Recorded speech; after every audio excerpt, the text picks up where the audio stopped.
श्री गुरु सत्ताय नमः। सभी को प्रणाम। गुरु गीता के भक्ति गीत अंतस में गुरु भक्ति का अंकुरण स्फुरण करते हैं। इन भक्ति गीतों के पठन मनन गायन से अंतःकरण गुरु भक्ति से आप्लावित होता है। चित्त की गहराइयों में गुरुदेव के प्रति अनुराग प्रगाढ़ होता है। ये प्रगाढ़ अनुराग ही तो अध्यात्म साधना की घनीभूत ऊर्जा है, जिसके अंतस में इस महा ऊर्जा का घनत्व जितना अधिक है वह अध्यात्म पथ पर उतनी ही अधिक तीव्रता से गतिशील होता है। इसके विपरीत जिसके अंतस में गुरु भक्ति की ऊर्जा का घनत्व अविकसित, अल्प अथवा शून्य है, उसका आध्यात्मिक जीवन भी शून्य बना रहता है। उसके आध्यात्मिक लक्ष्य उससे हमेशा दूर बने रहते हैं। फिर भले ही वो कितना जप तप अथवा कर्म कांड करता रहे। जो विज्ञ हैं, विवेकी हैं, ये जानते हैं कि साधना के सभी कर्म कांड स्थूल देह के कलेवर का निर्माण भर करते हैं। इनमें प्राणों का संचरण तो केवल गुरु भक्ति से ही होता है। भगवान सदाशिव के यही वचन थे कि गुरुदेव जो भी राह दिखाएं उसी राह पर चलते हुए मन की शुद्धि करना शिष्य का कर्तव्य है। शिष्य का यही कर्तव्य है कि मन व इंद्रियों से भोगे जाने वाले सभी भोगों को और सभी नाशवान पदार्थों को त्याग दे, संपूर्ण जगत को अपनी आत्मा के विस्तार के रूप में अनुभव करे। गुरु कृपा से यदि ये अनुभूति निरंतर होती रहे तो शिष्य साधक अपने परम गंतव्य तक, जीवन के चरम आध्यात्मिक लक्ष्य तक पहुंच जाता है। भगवान सदाशिव गुरु गीता में कहते हैं कि यदि भूल से, प्रभाव से अथवा अहंकारवश कोई शिष्य गुरु वचनों की अवहेलना करता है तो उसका अध्यात्म मार्ग अवरुद्ध हो जाता है। माँ भवानी से और स्पष्ट करते हुए भोले बाबा कहते हैं, गुरु की जो महिमा मैंने पहले बताई उसे जानकर सुनकर भी यदि कोई गुरु निंदा करता है, वो जब तक चंद्र सूर्य है तब तक घोर नरक में पड़ा रहता है। इसलिए जब तक देह है तब तक, यहाँ तक कि कल्पांत तक भी गुरुदेव का स्मरण करते रहना चाहिए। शिष्य को चाहिए कि मुक्त होने पर भी वह गुरु स्मरण को लोप न होने दे।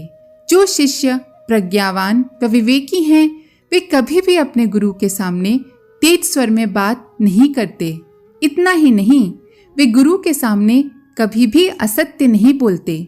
जो गुरु के पास तू करके या तेज स्वर में बात करते हैं वे किसी निर्जन अरण्य प्रदेश में ब्रह्म राक्षस का जीवन जीने के लिए विवश होते हैं। भगवान शिव कहते हैं, हे पार्वती, मुनि, नाग, देवों के शाप से, काल और मृत्यु के भय से केवल गुरुदेव ही शिष्य का रक्षण करने में समर्थ हैं।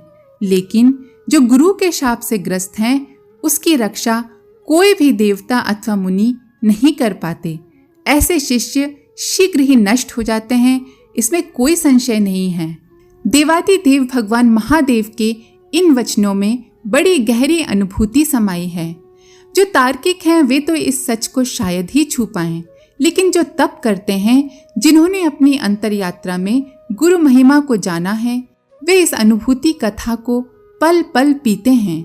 इस अनुभव को साकार करने वाली एक बड़ी ही मर्मस्पर्शी घटना है जो एक शिष्य के जीवन में तब हुई जब उसका अपने आराध्य गुरुदेव से प्रत्यक्ष संपर्क नहीं हुआ था।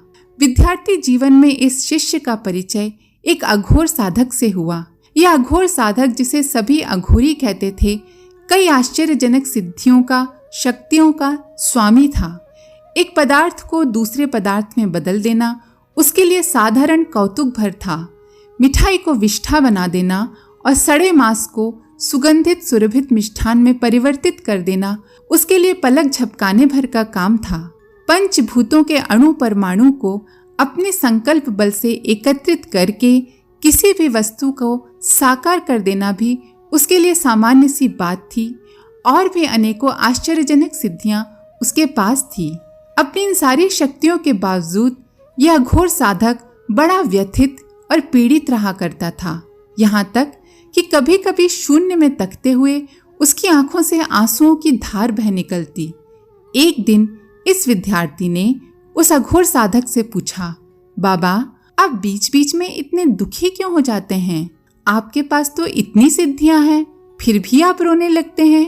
जवाब में उस अघोर साधक ने लगभग बिलखते हुए कहा, बेटा तू शायद अभी नहीं समझेगा, पर चल तुझे बताकर अपना मन हल्का कर लेता हूँ। तू पूछता है तो सुन। मेरा भगवान मुझसे रूठ गया है, मेरे गुरु मुझसे नाराज हैं। उन्होंने मुझे 1000 साल तक भटकते रहने का श्राप दिया है। बाबा की ये अटपटी बातें इस विद्यार्थी के पल्ले नहीं पड़ी। उसने बस यूं ही पूछा, तब कितने साल हो गए आपको भटकते हुए? 750 साल, अघोरी ने बड़े ही इत्मीनान से जवाब दिया।